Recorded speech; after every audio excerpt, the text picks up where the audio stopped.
Bien, bonjour. Dans ce petit premier module, cette première capsule, nous allons utiliser l'outil de création de graphiques à partir de tableaux dans LibreOffice Calc. Alors, sur mon Mac, l'icône de création de graphiques se trouve ici. Vous avez quelque chose d'à peu près équivalent sur PC, je pense, peut-être une icône un peu différente, mais en général, dans la ligne générale qui est au-dessus. Alors, vous voyez ici, j'ai déjà réalisé un graphique, ça nous donne un peu une idée de ce qu'on veut. Donc, je veux une évolution de la population française de 1968 à 2015. J'ai trouvé les données sur le site Politologue, qui est un excellent site issu de l'Open Data française.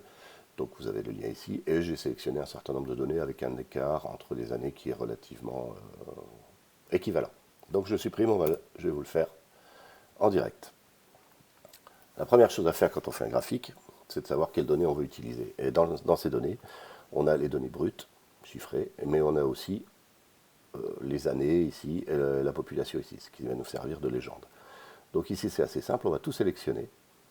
Je sélectionne l'intégralité du tableau et je vais lui demander de me proposer un graphique à faire avec ces données. Donc j'insère diagramme, voilà, il me met tout seul un diagramme ici et ensuite j'ai une petite recette pour le faire. Donc moi j'aimerais que ce soit un diagramme qui soit en ligne, d'accord, ligne avec des points qui correspondent aux années. Vous voyez qu'ici, pour le moment, ça nous fait quelque chose d'assez étrange. Mais vous en faites pas, on va régler ça. Donc ça va, j'ai mon diagramme, je fais suivant. Par contre, ce que je vais mettre, c'est la première ligne comme étiquette, puisque ma première ligne ici, c'est la ligne des années. Ma première colonne comme étiquette, la colonne année population. Et par contre, je vais basculer les séries de données en ligne. On attend un petit peu, et voilà. Là, on a quelque chose qui nous paraît déjà beaucoup plus intéressant. Donc, ça me va. Je vais arrêter là, puis je vais aller faire les réglages fins de mon diagramme directement dedans.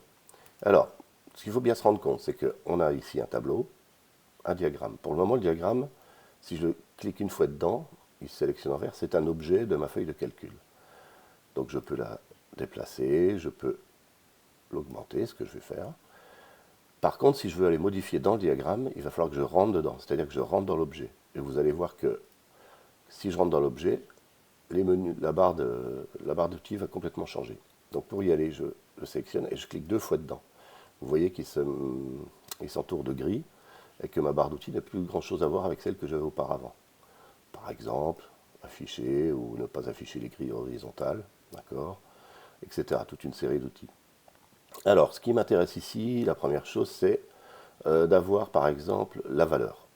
La valeur, je veux qu'elle s'affiche à chaque point. Pour ça, je vais déjà cliquer sur cette ligne, sur un point ou sur la ligne. Ensuite, je fais un clic droit et je vais mettre insérer les étiquettes de données. C'est bon, mes valeurs sont arrivées. Ensuite, dans mon diagramme, une chose ne me plaît guère, c'est que en fait, bon, j'ai bien les années, mais j'ai un immense espace ici qui ne sert à rien. Et puis, j'ai une courbe qui est relativement claire, mais qui pourrait l'être un peu plus si je réduisais l'échelle ici, par exemple pour aller de 40 millions à 70 millions, plutôt que de commencer à zéro. Donc je vais faire ça ici, je vais aller sur l'axe des Y, double-clic, et je vais aller, vous voyez, j'ai tout un ensemble de choses, de propriétés à régler. Je vais enlever le minimum ici, et je vais le mettre à 40 millions. Voilà. Donc je pars de 40, 45, 50, vous voyez, il a remis une échelle automatiquement, et j'ai ma courbe qui est un peu plus lisible et qui occupe un peu mieux l'espace. Alors il y a plein de propriétés qu'on peut changer, vous pourrez vous amuser avec si vous le souhaitez. Vous faites un clic droit dans la zone, vous pouvez mettre un titre.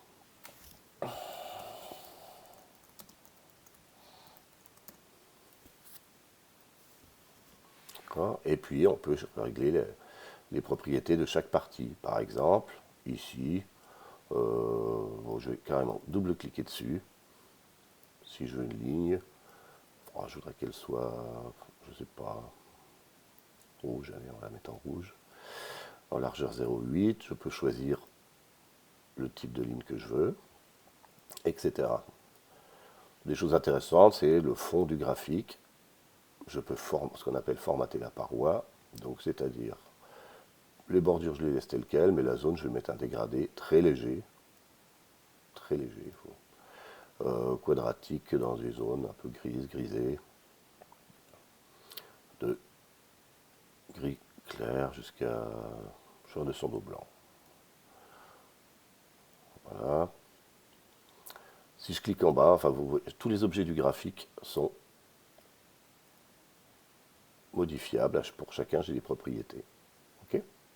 Voilà, on est pas mal. On peut s'arrêter là. N'hésitez pas à faire des essais, à aller cliquer un peu partout, à regarder avec des clics.